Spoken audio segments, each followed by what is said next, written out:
Lepas mandi garam apa yang dirasakan? Rasa lapang. Lapang Kita pikiran. lapang. Lapang lagi kita lapang. Alhamdulillah lah. Alhamdulillah. Ada lebih segar? Segar. Ataupun Ada lebih segar. ringan? Ringan. Pada sebelum ni pikiran kita berserabut, penuh dengan macam-macam. Pikiran lebih kosong ya. Lebih kosong. Kalau tidak penuh sampah rasa di pikiran, itu yang membuat error otak tuh. Yang jadi stres jadinya.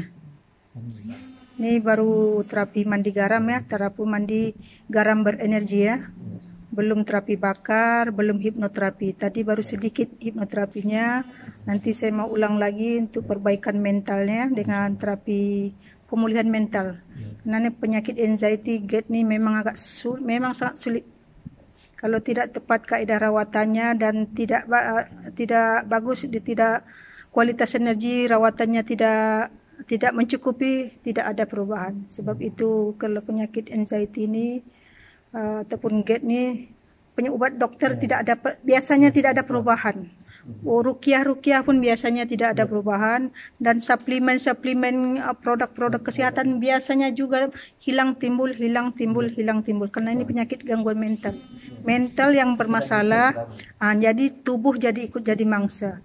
Jadi yang utama kalau terapi healing energi ini saya lebih mengutamakan memperbaiki mentalnya dulu.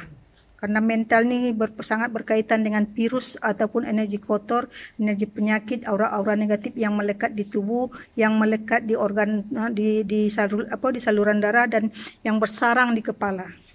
Itu sebagai yang disebut makhluk halus, energi kotor yang bersarang di tubuh, yang bersarang di urat darah, boleh jadi sampai ke tulang sumsum. Semangat langsung ada perubahan ya. Tadi datang lesu, lemah ya. Berapa lama sakit anxiety? Berapa tahun? Udah 2 tahun. 2 tahun. Udah banyak habis duit ya, berobat macam-macam. Beribu sana, beribu sini, produk ke produk, rukiah ke rukiah, hilang timbul. Ini belum disentuh lagi ya, baru mandi air garam berenergi. Langsung ada perubahan di tubuh ya. Walaupun baru sedikit, walaupun baru sekitar 20 atau 30%, tapi langsung terasa ya. Belum disentuh, belum minum obat lagi ya. Sudah langsung ada perubahan.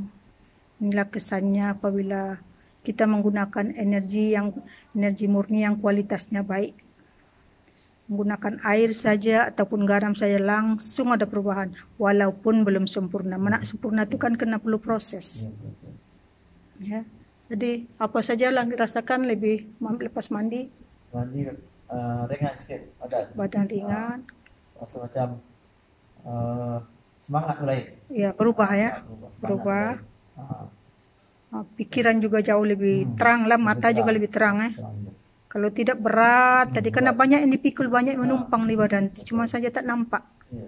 Jadi dengan mandi garam tu energi-energi kotor, makhluk-makhluk halus yang menumpang di badan, yang menempel di tubuh ataupun yang melekat di urat darah semakin berkurangan. Dia tetap ada, tapi semakin berkurangan.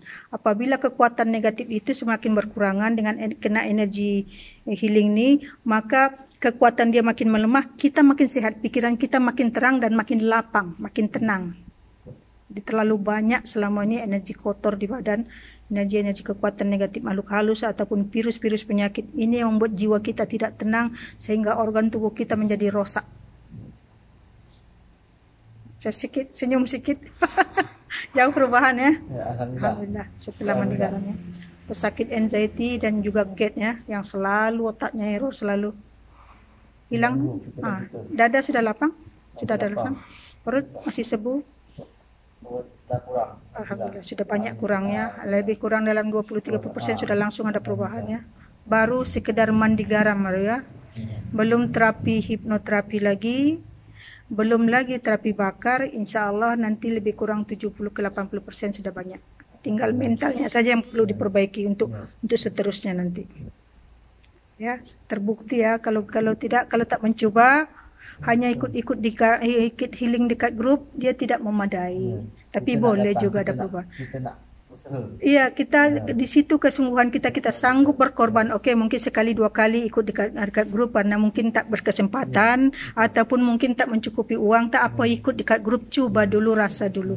Tapi selagi kita tidak berkesungguhan, tidak mau keluar modal, maka kesembuhannya juga ya sebatas itulah, karena kita tidak mau berkesungguhan kan, tidak mau keluar modal. Ibaratnya penyakit ini sama dengan kiparah kan, kita harus bayar kan sebagai pertukaran. Jadi uang bayaran itu sebagai kita sanggup keluar uang, keluar modal demi untuk mendapatkan kesehatan, mungkin melalui rawatan, atas macam rawatan dengan dibayar seperti itu sebagai pertukaran supaya apa? Supaya pesakit sembuh, tukang obat tidak menanggung resikonya, kisahnya. Nah, jadi itu sebagai bayaran kisah lah seperti itu. Jadi di situ kalau kita ada kesungguhan, Allah tengok, kita ada kesungguhan, kita sanggup berkorban, kita sanggup datang jauh-jauh. Dengan kesungguhan kita tu Allah nilai. Jadi apa hajat kita tu insya Allah. Apalagi kaedah rawatannya tepat. Sudah terbukti ya. Kalau ikut rawatan dekat grup selalu error juga kepalaan. Apabila sekarang langsung. Kita baca grup macam-macam. Iya, sudah membaca pun otak dah sinodi. Kita dah alami, alhamdulillah. Langsung terasa, langsung terbukti. Langsung perubahan semangatnya. Karena di sini perlu mental. Mental ni kalau perlu dipulihkan dia punya mentalnya, kesadarannya dan juga dibangkitkan semangat hidupnya. Kalau dah semangat hidup sudah bangkit semangat, maka akal kita tu lebih sehat lagi. Pikiran kita tu lebih sehat. Terbukti ya. Ini sebagai bukti, mudah-mudahan kalau ada yang sakit-sakit di luar sana, ke kawan-kawan, ke keluarga, ke atau siapa-siapa yang dah penat berubat ke hospital, dah penat pergi ruqyah ke, pergi bomo ke, makan ubat, kalau tak juga sembuh, sarankan dia supaya dia mencoba. Kalau dia tidak mencoba, macam mana dia nak tahu bukti? Kalau hanya yang peri saja boleh, kalau yang ada dapat peri boleh, tak ada masalah, tapi tak mencukupi karena belum ada kesungguhan kan. Okay. Mudah-mudahan ni sekejap lagi saya buat hipnoterapi untuk pemulihan mental lagi, untuk membangkitkan lebih baik lagi semangatnya, baru kita lakukan terapi bakar. Jangan tidak rugi ya, membayar tidak rugi ya, tapi puas hati ya. Datang sakit, balik sehat, senyum ceria, happy. Jadi banyak duit pun kalau sakit pun tak guna, tak dapat dinikmati duit itu. Jiwa tak tenang, hidup asyik nak penuh dengan amarah. Sebagai bukti ya, terapi healing energi, yang beralamat di nombor 11 Jalan Pinang 19, Taman Daya Johor Bahru. Boleh hubungi Puan Saidah Ahmad di talian 013 775 1548.